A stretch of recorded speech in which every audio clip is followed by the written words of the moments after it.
You all got the link which I sent you yesterday, and I hope some of you had a chance to look at it.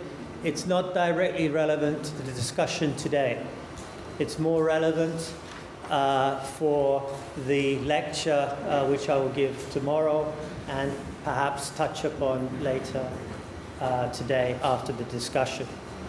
So, just to recap, we have I have introduced you, doesn't matter. I have introduced you to two different approaches to human security. The narrow approach and the broad approach. The narrow approach, just to recap, understands human security as the protection of individuals from violent threats. The key understanding here is that states have a responsibility to protect their citizens. If not, humanitarian intervention is permitted. On the other hand, the broad approach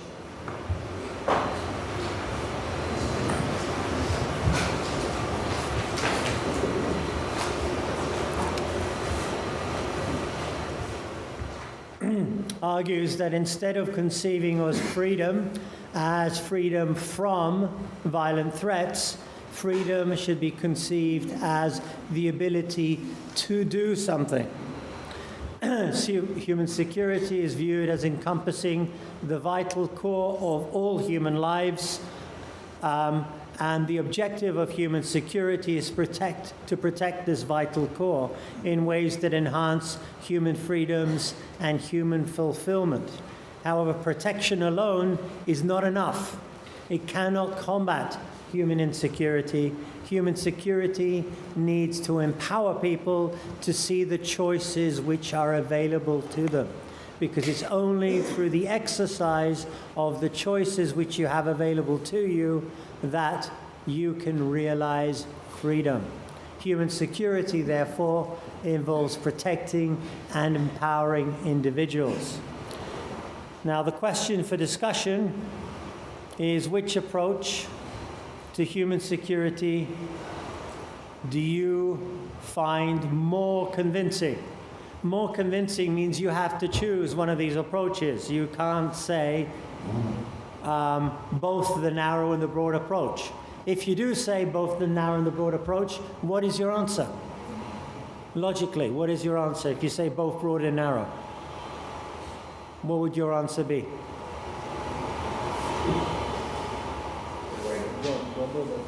Broad, yeah. Broad encompasses the narrow. So you can't say both. You can either say narrow or broad. We've looked at the advantages of each. The advantages of the narrow approach and the advantages of the broad approach. But now I'm interested in hearing from you. By the way, where is everybody else? Okay, it's good. Everybody can fit round the table. So we have enough. Everybody has 1 minute. Your 1 minute will start now. Please introduce yourselves before you comment. So, no, what I'm going to do is I'm going to go down this order. So we're going to start here, and then we're going to end here. Or I could change the order halfway through. It depends. Huh? You can start from this side. Well, I'll start from this side, and then if I get bored, I'll start from this side. Okay, so please introduce yourself and put on the microphone. Yep. I'm Rohit Raj from Department of Political Science, PhD scholar. I consider broad approach to human security as the most feasible approach to study that, because apart from the protection, it is also talking about empowering, and empowering, that means involving of local communities in creating the capabilities for themselves. And that would not only reduce the scope of this direct state intervention, but it will lead to creating of a kind of a local, it can lead to a local model of development using the local communities and participation of the local communities. Thank you very much. Rohit, yeah? Yes. Rohit, okay. Thank you. Good afternoon. I am Minarul Islam Biswas. Human security per se, if we look into, then I think that narrow approach is more convincing. Because what broad approach says, that is human development, more than human security, that is human development. Means that narrow approach says that that your first you have to exist. Existence is first, the life has to be exist. Then you talk about the development. Like in today, everywhere, somewhere the state is killing the people, somewhere the terrorist organization is killing the people, somewhere one state is killing the people in other state. So the human life, the bare life is at stake. So to those means who are being killed, who are being tortured, to them teaching those fulfillment, that freedom from here on, it is like luxury. I feel it is ridiculous to preach these ideas to them, like very ridiculous, that human fulfillment. First you exist, then you think of development. Thank you. So we got a good debate going on already between the narrow and the broad. Okay, let's see if it can continue. Myself, Gitanjali, I would like to go for the broader approach, as it states freedom from fear and want, freedom from the physical violence, and freedom from the wants of hunger, education, water necessities, and it goes on. And it itself makes the state more responsible in terms of power as well as for the responsibility both. Okay, thank you very much. My name is Sabah Fatma from Center for West Asian Studies, JMI. I will go with the broader approach. As you mentioned in earlier lectures that before discussing human security, we should think about the insecurity. So there's many things that led to insecurity, like inequality. If people are unequal, how can they feel secure? So, for instance, we can see many examples. And it's a kind of structural linked to structural violence, because most of the time it is not noticeable by the people. When people are suffering from hunger or they have inequality to assess their rights or their freedom of speech. So I will go with the broader approach and with the structural violence of, as Galton's mentioned in his theory. And structural violence leads to direct violence. So we should go with a broader approach, because somehow it's a kind of prevention for conflict prevention that can lead to violence in the future. Okay, thank you. Could you tell me your name again? I didn't get it. Sabah Fatma. All right, good. Yes, I've got you on the list. Okay, there's one point, though, I'd like to make about your comments, which I think were very interesting. I would like to clarify the relationship between structural violence and direct violence. So what Johan Galtung is saying, and I had the privilege of listening to him earlier this year, is not that structural violence directly leads to direct violence. That's causality. It's that structural violence is a type of violence itself, distinct from the direct approach. I think a good example of this could be looking at caste. Now, if we look at caste as a system of structural violence, I'm not suggesting that caste is a system of structural violence, but I think caste can be seen as an example of structural violence. If we look at caste as a system of structural violence, then the caste system itself is the violent act. Whether that leads to Dalits mobilizing and killing Brahmins does not matter. That's not the point. The point is it's a form of violence itself. So if we look at discrimination against religious minorities, gender discrimination, these are sources of violence themselves. They don't necessarily need to lead to anything. Okay, thank you very much. Hi, my name is Salil. I would go with narrow approach, mainly because of the reason of, the achievability, probably you can say. it sounds broader approach is much romanticized, and it's going beyond the level of achievability. When even UNDP report itself, 1994 report itself says, and seeks for a complete paradigm shift in economic development, a new framework for financial cooperation and all those things. And that sounds quite difficult, if not impossible. So it's better in such a turbulent world where we have many problems raised out of economic globalization in one hand, and other issues of ethnic and gender violence. What we can actually aim is to something which is achievable, which we can do, and if the national states and the national system is responsible enough to exercise these powers, which is propagated in ICISS report and subsequent reports, that would be in a way will be enough to manage most of the problems we have now. Probably once we achieve all those things, so we have enough room to move for further development. Probably we can, in such a world, we can consider a broader approach is manageable, achievable, and attainable. Thank you. Okay, thank you very much, Dr. Pazman. I'm Pooja from Department of Political Science. I would go with the broader approach primarily. Let me cite a reason. There's something in developing states, there's something called development-induced rehabilitation, which basically is that state identifies a piece of land which is profitable for development, tries to usurp it from the native people. The people are aware about their rights, and then they are up in arms against the state, revolt, and through a legal battle or whatever process are able to get back, or at least some action or some cognizance that the society takes, and is aware that this kind of a conflict is between its people and the state. And that kind of a issue, when it comes out in the open and people are aware about it, so that kind of a, you can say that kind of a societal cognizance or the societal awareness is penetrated in the realms of the whole paradigm, in the realms of the whole society. So here the broader approach takes into account is more necessary because it creates a kind of an awareness where people are aware that the state cannot act as a tyrant and cannot take away their basic rights or the basic abilities required. Because development cannot grow when they cannot take it as a means in order to end. So the broader approach. Okay, thank you very much. Preetha.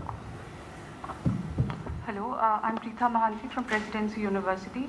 I would go with the broader approach to human security precisely because if you're talking about human security, then I think it won't be successful without capacity building and empowerment because those are the very basic reasons, those are the very basic things that need to be preserved to prevent any violent conflict from breaking out in future. So that's the first step towards approaching a sort of a certain sense of peace. However, with the broad approach, there is a slight ambiguity in the sense that for two reasons. One, I would consider that it's silent on, not exactly silent, but its position on the nature of the state is slightly ambiguous. And second of all, I think there is a problem of resource allocation also when we are talking about the broader approach to human security. To cite an example, we know a lot of poor countries in this world who are dependent on imports from the developed countries for their very basic needs. But at the end of the day, because of international institutions like IMF or World Bank, there are certain policy choices that they are forced to make, in terms of providing basic amenities to their people. So I think the broader approach needs to be broadened up a little more to answer for these irregularities that are happening in the international sphere. Thank you very much, Preetha. Good afternoon, I'm Priya Bala, And as far as the approaches are concerned, I find broader approach more convincing because I find it holistic. As states are made of individuals, they are constituted by individuals, so I feel that if individuals are more empowered towards the human fulfillment, the states itself would be secure, more secure. And I also think that the broader approach deals with the root causes of the conflict and the physical violence which narrow approach tries to deal. And also I feel that narrow approach in a way provides a short-term tool, but broader approach is more of a long-term solution to the conflicts and the problems. Another point which I would like to make is that narrow approach deals with the physical violence, but it then leaves out undone a lot of other repercussions of the physical violence, like the reconstruction of the which has been disrupted by the daily lives of the human beings. For example, their homes, their daily jobs, their employment, and the health problems that is there because of the physical violence. They do not have to deal with that, but the broader approach brings in a perspective to deal with that. Besides, the globalization in which we see that human security has become a pressing concept, has also led to a lot of inequalities, which in turn has led to human insecurity. So human security, the broader concept, brings in the pressing theme of dealing with those inequalities, so whether it's economic, environmental, or any of those things. So that's why I go along with the project. Thank you. My name is Azad Ahmed Khan. Sorry, could you say it again? My name is Azad Ahmed Khan. Okay. I am a PhD scholar at the Academy of International Studies. In my understanding, the broader approach will be more appropriate because it is very comprehensive and which at times include protection from physical violence as well. And why, in my opinion, this is appropriate because it calls for protecting and empowering the people at the same time. And in the changing scenario, the nature of state and its power relations are also changing. In this scenario, I think the broader approach will be more appropriate. Okay, thank you very much. Hello everyone, this is Tarun Mathur from Academy of International Studies, pursuing my PhD from there. I think that broader approach to human security is more convincing because first it encompasses it within its fold, the narrow approach, and why settle for less when you can actually get more. And another thing is that the vital core thing, here the individual can decide what is vital for him or her. So, here the state from outside need not to intervene necessarily, because here the state needs to go to the citizens or the people. The state needs to penetrate rather than intervene. So that's my opinion. And so one more thing, I've not received the email from you, which you sent yesterday. Sorry? I've not received the link from you. It's because I haven't got an email address. Were you here yesterday? There was a mistake in my email. I think you typed some, there was a typo, so you can correct that. Yeah, well, you can send me an email if Sure, you want sir. to. Could you tell me your name again, because I don't have it. It's Tarun Mathur. Sorry? Tarun Mathur. Oh, yeah, I've got it. I tried to put it in yesterday, but you have to send me the email then. Okay, go ahead. Hi, this is Gauti Krishna from the Academy of International Studies. I would go for a broader approach to the human security because it is talking about the empowerment of the individual, and it also includes the protection of individual from the violent threats, while narrow approach only talking about the protection of individuals, and it also includes the broader definition of UNDP 1994. So I'll go for the broader. Thank you very much.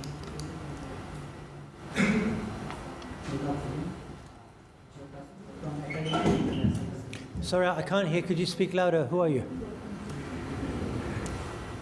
From Academy of International Studies. Could you speak louder? I can't hear. It's not working. Oh. It's not working. Yeah, maybe use Akta's microphone.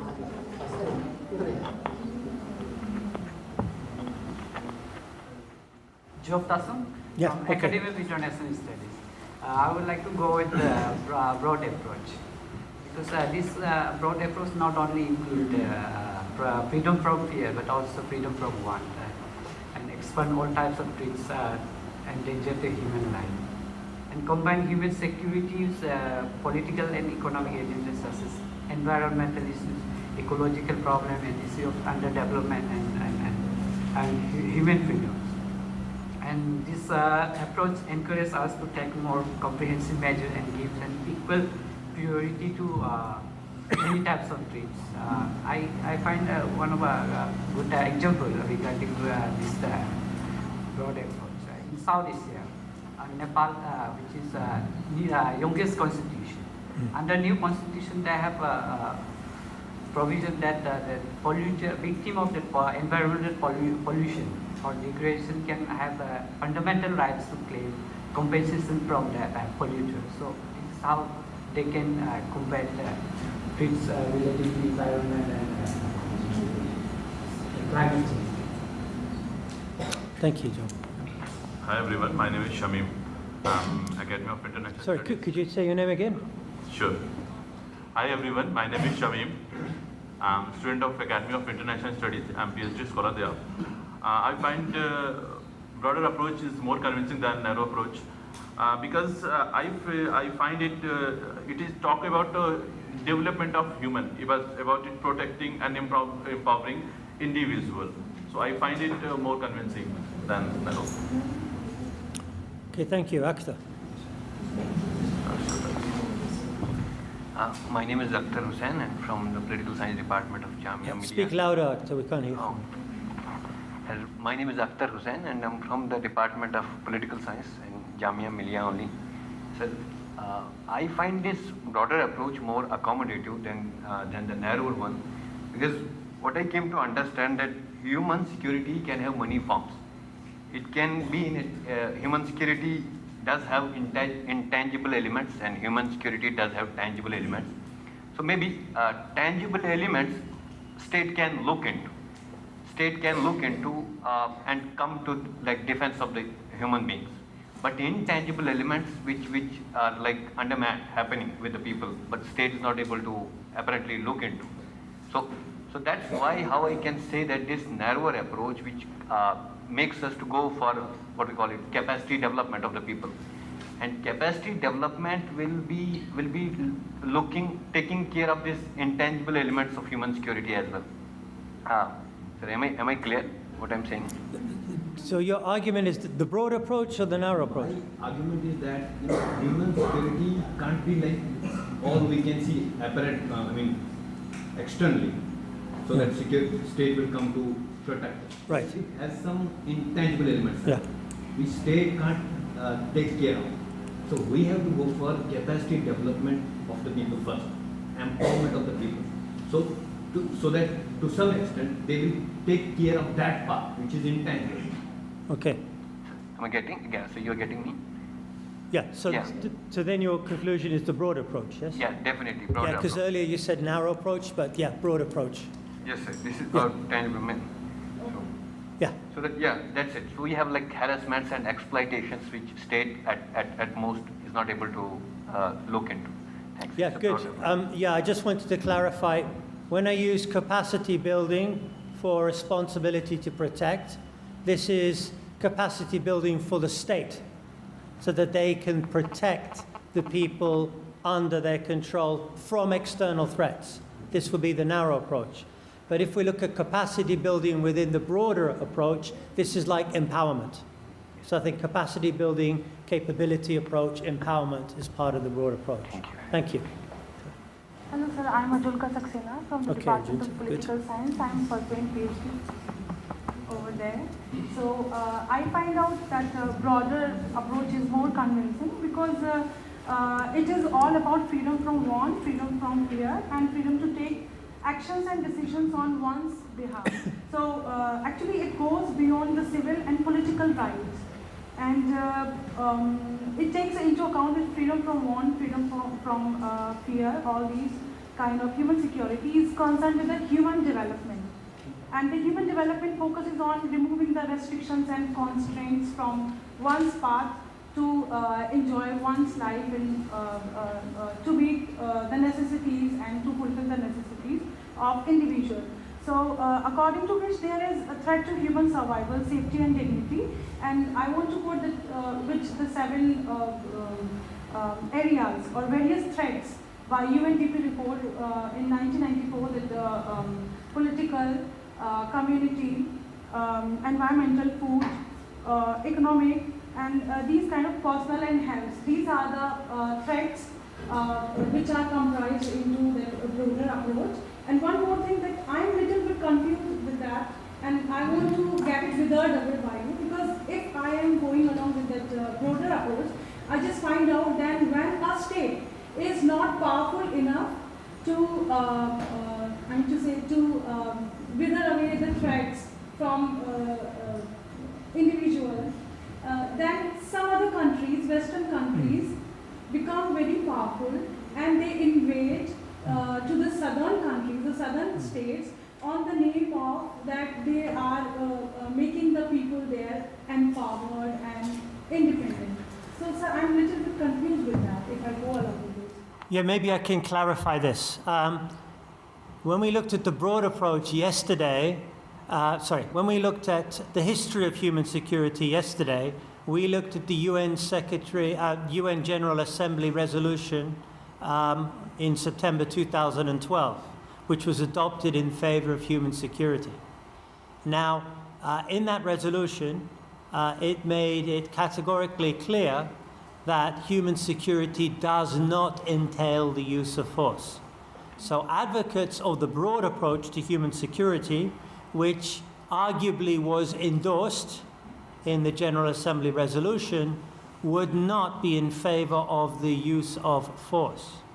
However, this gives rise to the critique by advocates of the narrow approach, which is, if you're not prepared to use force, then how can you ensure security? How can you protect people? But broadly speaking, the broad approach to human security is not in favor of the use of force. On the other hand, if we look at the implications of the broad approach of human security, we do see that actors other than the state play a key part in the provision of human security. So it's not just the state. It's not just powerful Western states. It can be the United Nations, it can be INGOs, it can be local NGOs, it can be transnational organizations. The idea here is we all need to work together to protect and empower individual human beings. I hope that clarified things. Okay, Shali. Hi, myself Giorgio. I am pursuing PhD from JMI-MHRD-GIAN Department of Political Science. Okay, firstly, I would like to go with the broader approach, obviously, since everybody is going with the same. Anyway, but the point here that I want to make is that a narrow approach sounds like more of a cradle-to-grave kind of a policy, which is very stagnant. It only focuses on one particular point, that is protection from the external threats. But then, once you've protected people from the external threats, then what? You know, how do you plan to go ahead with the policies? So in that context, I feel broader approach, it's more inclusive. And also, another thing is that, as you said, that this human security is not in favor of use of force. So basically, if you cannot use force, the only solution that you're left with is to use empowerment, awareness, and rationale of the people. And that, I think, can be achieved only if you include local agencies and other international organizations other than the state, just as you mentioned. Another point is that but the broader approach is, itself, I'm okay with the approach, but the only issue is that it sounds very haphazardly structured. Like, it needs to be structured in a better manner so that the ideas they are coming up with, they're able to implement them as well. So right now, it sounds very ideal, notion of security, but the only thing that's lacking, I feel, is a structured manner of implementing the approach. That's it. Thank you. Thank you very much. Thank you. Good afternoon, sir. I'm Shala from Department of Political Science. According to me, I think broader approach is more relevant. So, because it is a practical way to deal with any situation of insecurity, it's a practical way of dealing with it.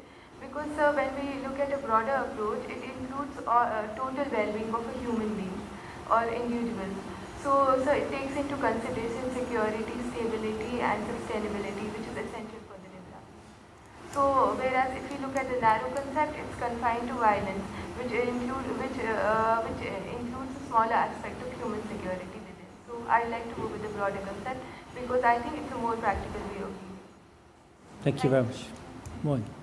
Good afternoon, everyone. Myself, Mohit Bishnoi. I'm pursuing PhD from Department of Political Science, JMI-MHRD-GIAN. So I will go with the wider approach, the broader approach, because initially the narrow approach is a very state-centric security paradigm.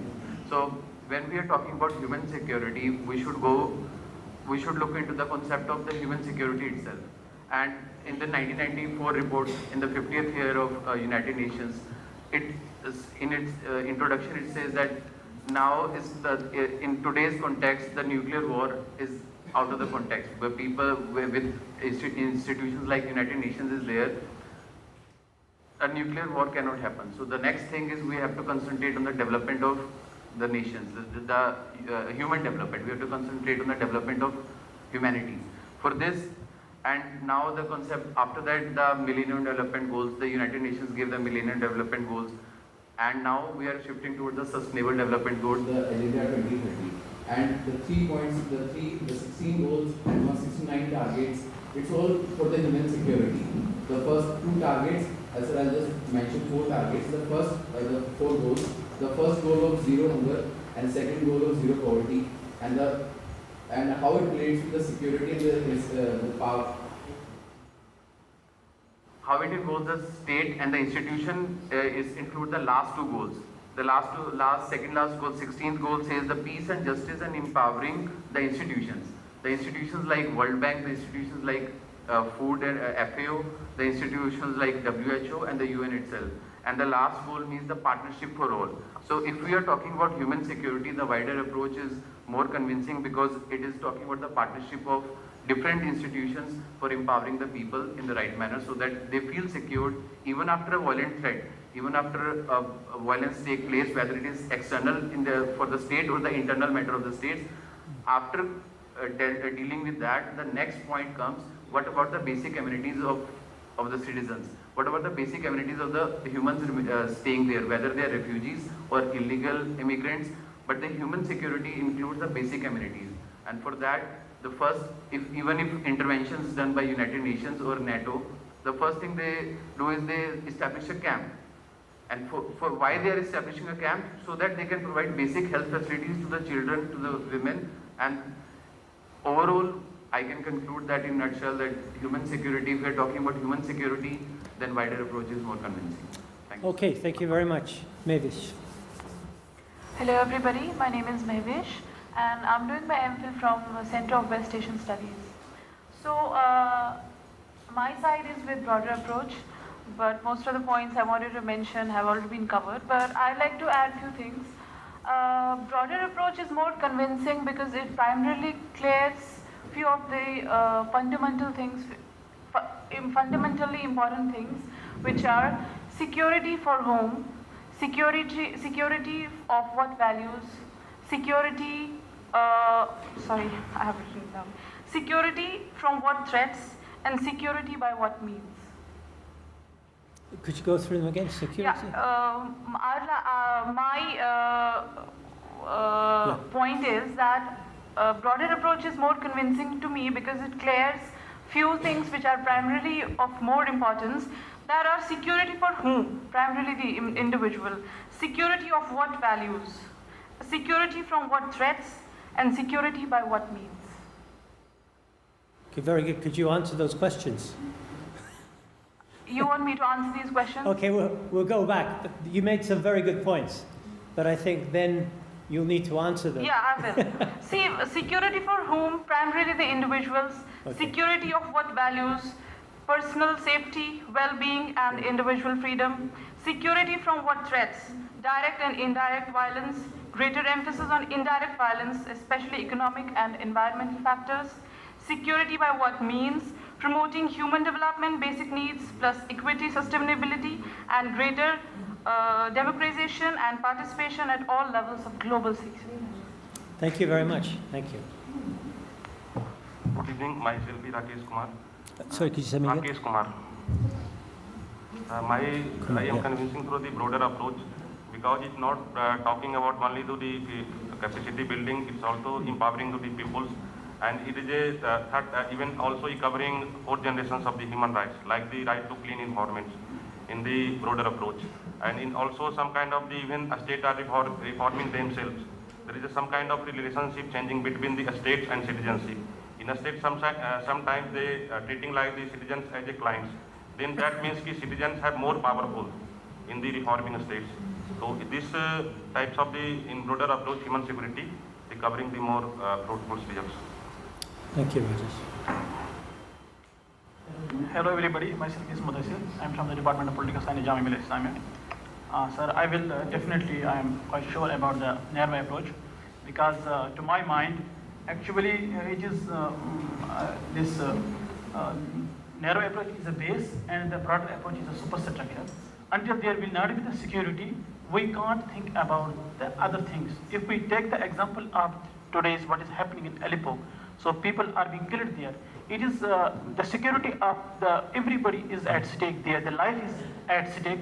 So security, the life is first, and rest comes afterwards. So it is actually the narrow approach which is important because if there is the security of the person, if there is this, everybody will be at its well placed, so state can think about the other things. So I will definitely go with the narrow approach because it will lead us to the broader approach. When there will be security in the state, it will be quite well, state will be quite well with the security, then it can think about the broad approach while we have other development of the person. Okay, one question to you, Melissa. If we think in terms of the broad approach from the perspective of the narrow approach to human security, is this security? So are the goals of the broader approach compatible with the goals of security? Most advocates of the narrow approach would agree that the halving of, well, let's say the abolition of hunger is a worthy goal. This is a good. But they don't see it as a security goal. They don't see hunger as a security threat. They regard it as a developmental goal. So in your view, is this a security threat? Is hunger a security threat? Definitely, it can lead to a security threat.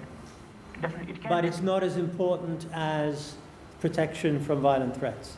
Is that your argument?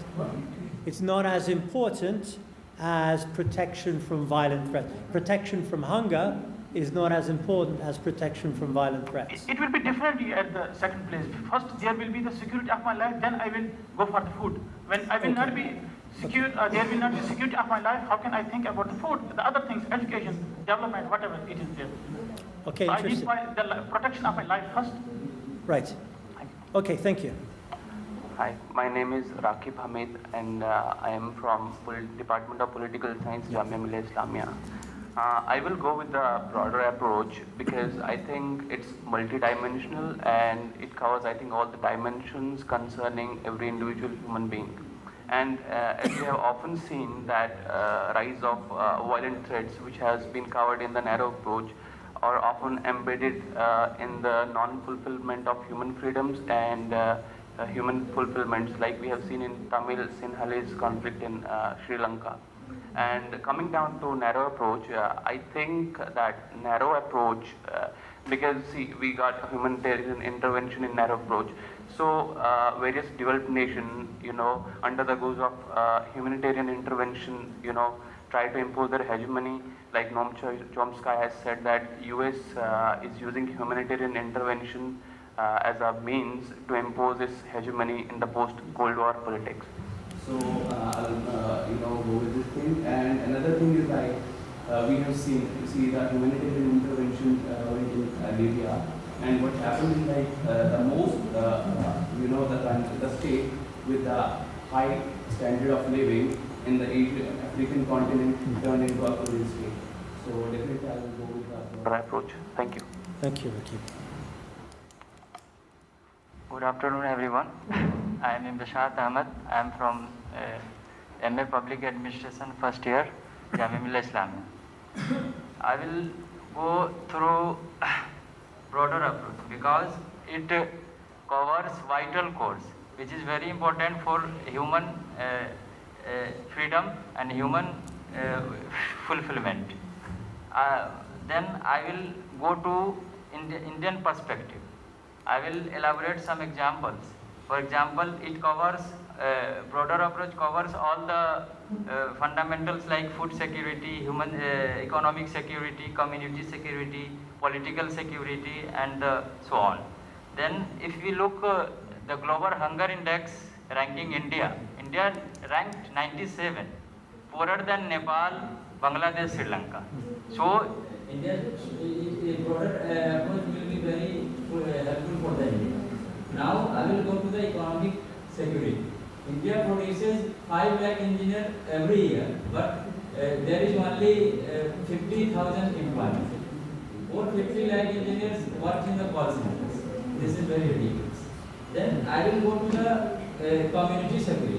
If we look some states of India, for example Odisha and Northeast state, tribals are living very poor life, malnutrition and hunger and lack of education, social exploitation and so on. Then if you look to the political security, then there are some states in India where Armed Force Special Power Act is imposed, like in Northeast, Jammu and Kashmir, where large number of fake encounters are going on. Then it will be very helpful to the Indian perspective, broader approach, and so on. Thanks. Thank you very much. My name is Firoz and I am from Department of Political Science, JMI-Islamia. I am support broad approach because human security involves production and empowering individuals. And broader approach encompasses all the vital cores of human security like empowerment and freedom of peoples and fundamental core of the human security. So it means that it focuses on the development of the individuals and it is the ultimate goal of the human security. Then I will support this. Okay, thank you very much. My name is Badr Khan Suri. I'm from Peace and Conflict Studies. And I would support broader approach. Sounds really convincing that freedom for this broader approach is the approach which can incorporate issues such as which Professor Amartya Sen in 1990s and again in 2003 he penned in British Medical Journal the 100 million missing women, the women which were not allowed to take birth. They were killed as they were fetus and all. So freedom from want is more crucial, and broader approach can for sure take care of this thing. So it is as simple as that.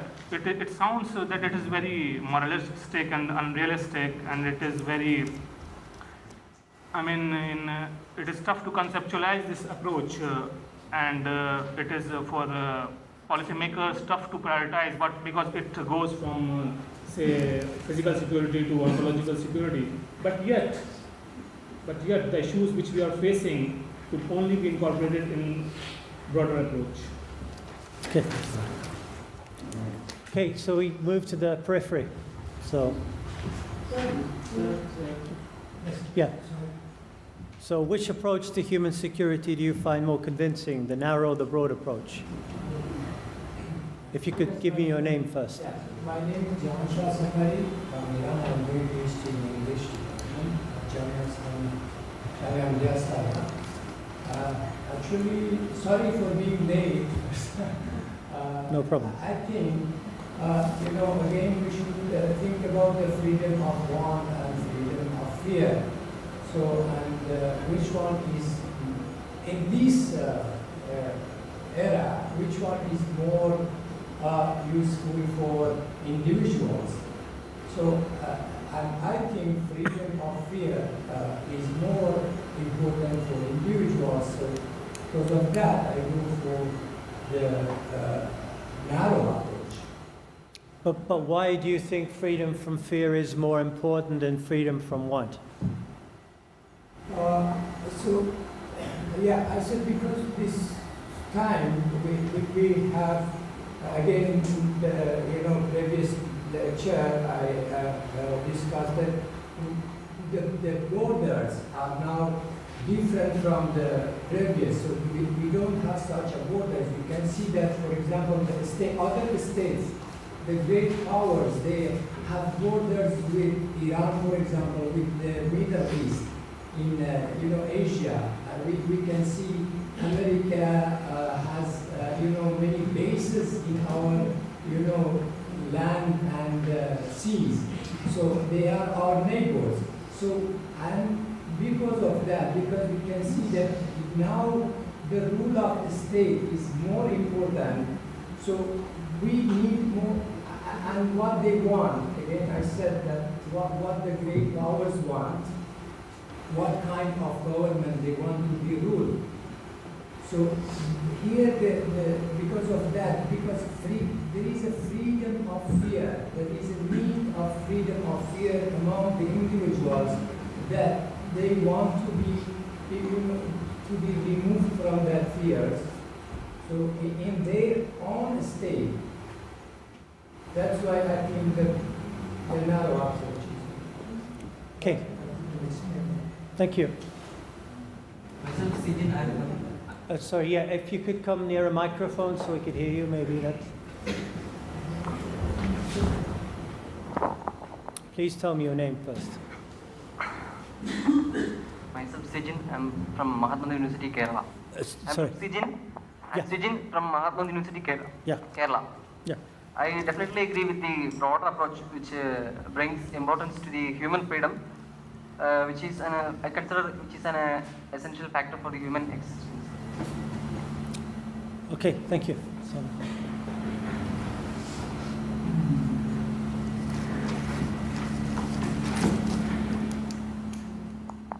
Good afternoon. Myself Simon V.S., Mahatma Gandhi University, Kerala.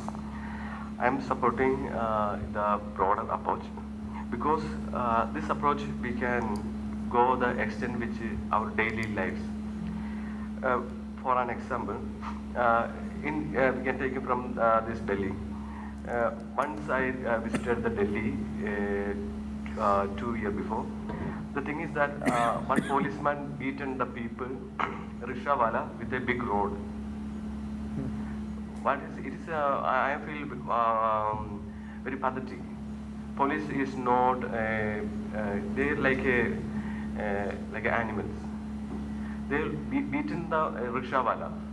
They are not asking any question without anything. They are beaten the Rishawala. But the thing is that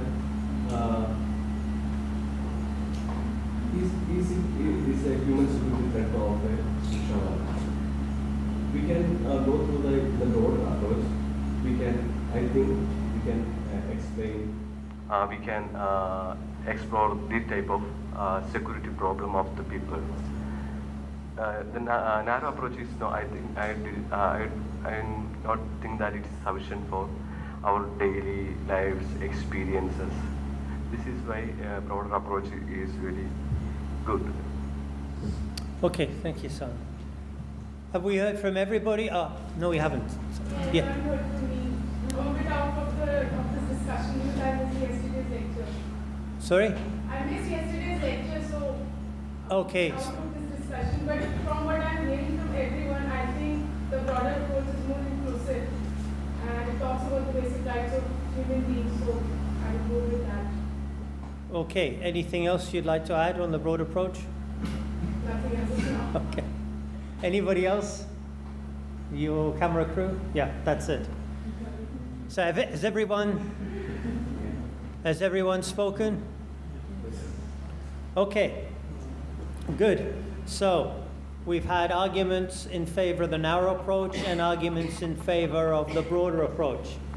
in the time remaining, we can perhaps have a free discussion between the broad and narrow approach. What I would like you to do, though, after the break, is to think of problems with human security holistically. So, what problems can you see with the idea? Maybe we could use this time. I think we have 10 minutes before the break. So we can perhaps use this time. We've discussed the broad and narrow approach. If you have any questions about the broad and narrow approach, I'll be willing to answer them now. But if you don't have any questions, we can use this 10 minutes for you to think holistically of the problems with human security. Now, what I don't want you to do is to go back to the national security paradigm, because we know what these people think. We know what the national security paradigm argument would be, because it looks at the state. The state is the basic unit and main actor within international relations. And by redefining security threats to an extent that it takes away sovereignty from the state, you undermine the very fabric upon which the international state system is built. This will be the realist argument. But what other arguments can be made against human security as you have been introduced to it? Firstly, any questions or clarification between the narrow and broad approach? Yep. So please explain more about freedom from want. Very good, yeah. Freedom from want here, I don't know if you can all hear me, freedom from want here would mean freedom from hunger. It's actually not freedom from want, it's freedom from need. I don't know why they use the term freedom from want. Freedom from want is what capitalism is meant to deliver. But as soon as you are free from want, then there's no need for anything else. So you can't have a functioning market economy if everybody's free from want. We're looking at freedom from need. So freedom from basic needs. Yeah. It was mentioned in the literature. Yeah, correct. Yeah, I agree with you. I don't think this, within the literature, I think this is a misnomer. It should really be freedom from need, not freedom from want. Any other questions or clarification? I don't understand the term like vital core. If you could put the microphone on. Vital core. So yes, a vital core I want to understand. Vital core we all want to understand. It depends upon your vital core. The vital core is a set of elementary rights which all of us consider to be fundamental to our freedoms. Depends on us. Any other questions or clarification? Sir. Yep. Sir, in the broader approach, when I went through the literature, I found that it was more of kind of a democratization. That Interesting. So that is something, I mean, I'm more interested into, but I'm also, I mean, I want to understand the role of the state, I mean, in provision of that particular, because capacity building is something, there's a provision of services, then creating accessibility to it. But then what will it minimize the role of the state in the long run, or else, I mean, state will continue, it will be in continuum. If you look at the Commission for Human Security final report, and also at the General Assembly resolution which adopted human security in September 2012, it clearly and explicitly states that human security does not replace state security. In other words, the state still needs to play a key role in the provision of goods and services in order to achieve human security. So in this sense, it's about re-empowering the state. But there is a certain logic which comes from the transformationist view of globalization, which is the state itself is unable to deal with the myriad security needs which face the individual. So again, we can perhaps look at the earthquake in Nepal as a good example a couple of years ago, when the Nepali state says, we can't do this. We can't provide disaster relief for all our citizens. We need not external intervention, but we need external support and help. So if we even look at South Asia, if we look at other parts of South Asia and India, We can talk in terms of areas, perhaps Bihar, where there are very high rates of malnutrition, where perhaps the state government or the federal government cannot on its own free everybody from want, i.e. provide basic needs. In this sense, there is a certain role which local NGOs, international NGOs, the international community at large can also play. So it's not just the state. It's the state plus NGOs, international relations, international organizations, UN. In other words, it's a new security architecture.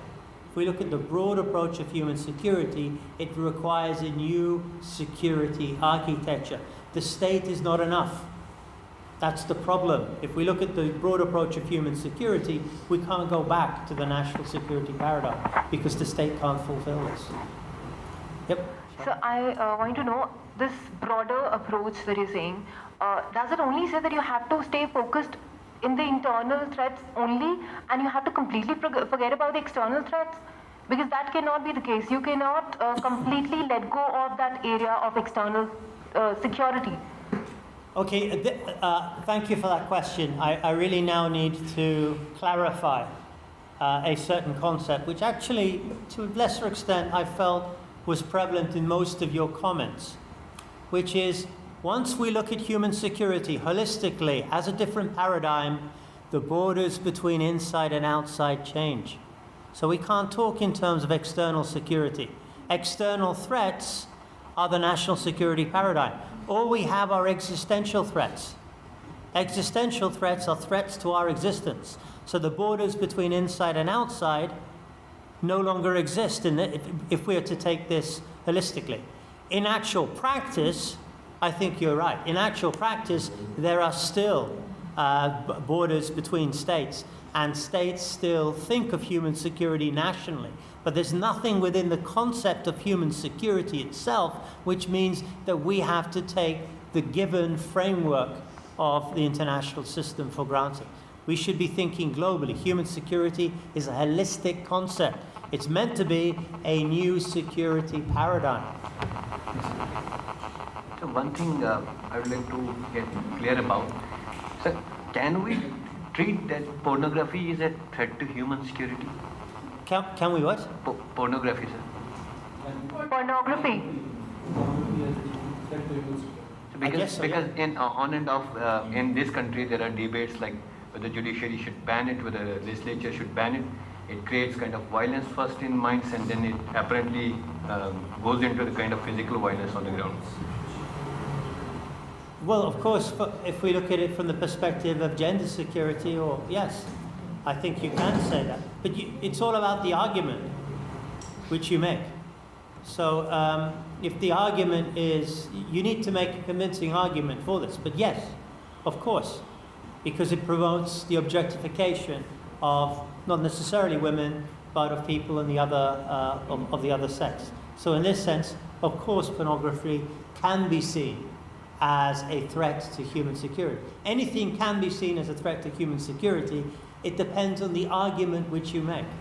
It's a subjective concept. Yep. Sir, which approach you find more convincing and why? I'm asking you this question because from after this question, then I'll tell you about my approaches. So I need to hear from you, and then I can tell you about my work. Sorry.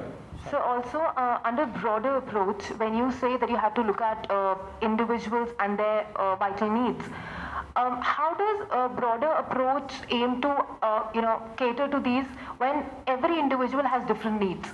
So basically, how do you think of coming up with a policy that addresses to each one of their different needs, which might not be completely in sync with the other people? This is a very good transition question to what we're going to do later, which will be critical perspectives on human security. So your question is looking at problems, not only with the broad approach, but problems with the concept of human security. So you have two choices.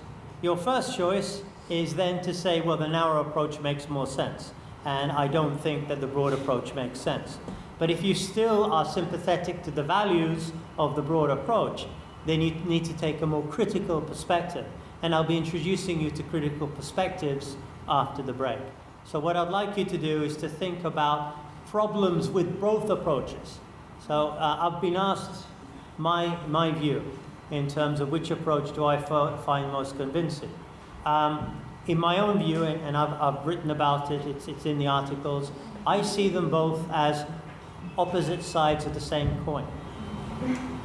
You know, in a coin, you're still dealing with money. You know, you're still dealing with something which has value, something which is a commodity in this sense. So in this sense, we have to go deeper. You know, coins are not enough. You need notes, and you need new notes in India, not old notes. So on that note, I think maybe we should pause for a break. So I think, is it 3 o'clock yet? Exactly 3 o'clock. Yeah, okay. Final. Actually, I was going through the readings, and the last reading that we have, that's about a book, Introduction to the Book. Yes, yes. Yeah? So I was going through, it's on the page number 11, chapter 8, I think that's written by you. Although obviously I cannot make out fully what is there in the chapter, but there was a point which was very unsettling to me, and I actually wanted you to elaborate on that. So here it says that economic liberalization, the chapter talks about the impact of economic liberalization in South Asia, and it sort of focuses on India particularly. So it says that, you know, the economic liberalization in particular has resulted in unbalanced growth, which has disproportionately benefited and politically empowered the dominant class, caste and religious communities. So the, you know, what I understand India is like economically the disparities have increased, but politically different castes and communities have, you know, become more exerted. So I just wanted you to elaborate on this. I think this is an excellent question, but the time and the place to actually elaborate on it would be in the final lecture on Friday. Because the final lecture tomorrow focuses on South Asia. Now, I have one of my students giving a guest lecture on her research, but I can easily answer that question. Mind you, though, the book itself was written in 2007, 2008. So I was basing a lot of it on the Mabahul Haq Human Development in South Asia report of 2005. And I think if you do look at those statistics, certainly I would still be of the opinion that from what I've seen within India, particularly under, you know, the former, not the former government, but since liberalization onwards, there has been a steady economic growth within India. But at the same time, those who have disproportionately benefited from those growth have been higher caste people, have been the dominant groups within Indian society. And I think this is a global phenomenon. So economically, I don't have a problem with whatever you're saying. But politically, you know, empowered, I have a unsettling feeling with that, because I feel that, you know, the other communities, the other caste communities, not only the dominant ones, have become assertive and politically very powerful in India. I think that's a very important point to make, yeah. But maybe you can bring that up. That is the dichotomy actually of Indian democracy. That Yeah. economically, you know, the disparities are there, but politically it has empowered. So there is an unbalanced thing. That's very, you know, so I could see that, that's why I wanted you to Yeah, I think this is a discussion perhaps we can have tomorrow. I can see arguments both sides. I mean, particularly if we look at the, you know, particular political constellation we have at the moment. It doesn't seem subaltern to me, but we can talk about this later. Thank you. Thank you very much. Yep. It's now time for tea break. Resume at 3:30. Thank you. So they are basically denied biopolitics. They're subject to sovereign power. So biopolitics and sovereign power. The sovereign decision is you have to leave. So this is the problem of human security. In 1994, it was an attempt in the UNDP Human Development Report to challenge the hegemony of the national security paradigm. But today, it's no longer challenging it. It's being co-opted by the state. It's being institutionalized by the state. So I am, with others, have attempted to articulate what a critical human security paradigm would be by going back and looking at what's imminent within human security. What is possible within human security? What should we hold on to? And we have here the idea of human security, the idea of freedom, the right to live in freedom and dignity. So if we can agree that the right to live in freedom and dignity is a good thing, then we can see how human security can be rescued from co-option by the state and institutionalization within prevailing power structures. A friend of mine, Ted Newman, who is now at the University of Leeds, but he was also at the United Nations University, argued that critical human security studies should adopt the approach pioneered by critical security studies, which is the Welsh school of security studies. Now, this is well established, particularly within the UK. So I will go through critical security studies because you may not be exposed to this. Critical perspectives, so we're returning to Robert Cox. We're trying to see what's critical about critical security studies. Critical perspectives are concerned with the possibilities for liberation or emancipation that are imminent. Imminent means contained within existing political and social relations. They're not a utopian blueprint. We work with what is given.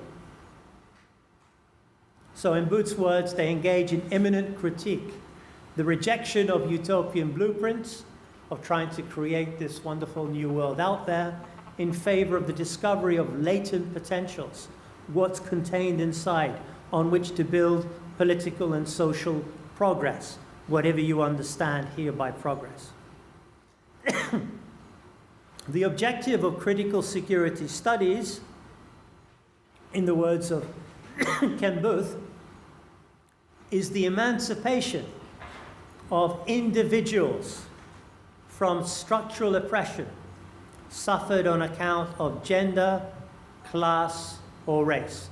To that, we can also add caste within a South Asian context. So far, so good. Now, what is the problem, do you think, of CSS from human security perspective? Now, I should mention that Booth and others have rejected human security. They reject human security because they believe human security has been co-opted by status discourses. In other words, it has been socialized within the UN system, within the international system. So it lacks its critical edge. So when we talk about human security, people immediately think of the state. What Booth is trying to get us to do is to think of the individual. Security as emancipation. Now, I'd like to ask you a question. What problem do you think there is with security as emancipation? Yep. I think security as emancipation has a chance of negating the whole concept of the agency of the individual involved. And particularly, if I could give an example, when Spivak writes about Can the Subaltern Speak? So here she's basically talking about the agency, like you mentioned Sati. So, the whole problem with the reform movements was that it took gender oppression as something, as their responsibility to eradicate instead of actually taking into account the agency of the women involved in it. Okay, another example could be the female genital mutilation in Africa. Okay. So where, the Western powers might try and, say that this is something that's wrong, but we're not seeing it as a part of the cultural identity of the people in that part of the world. Very good, but let's look at the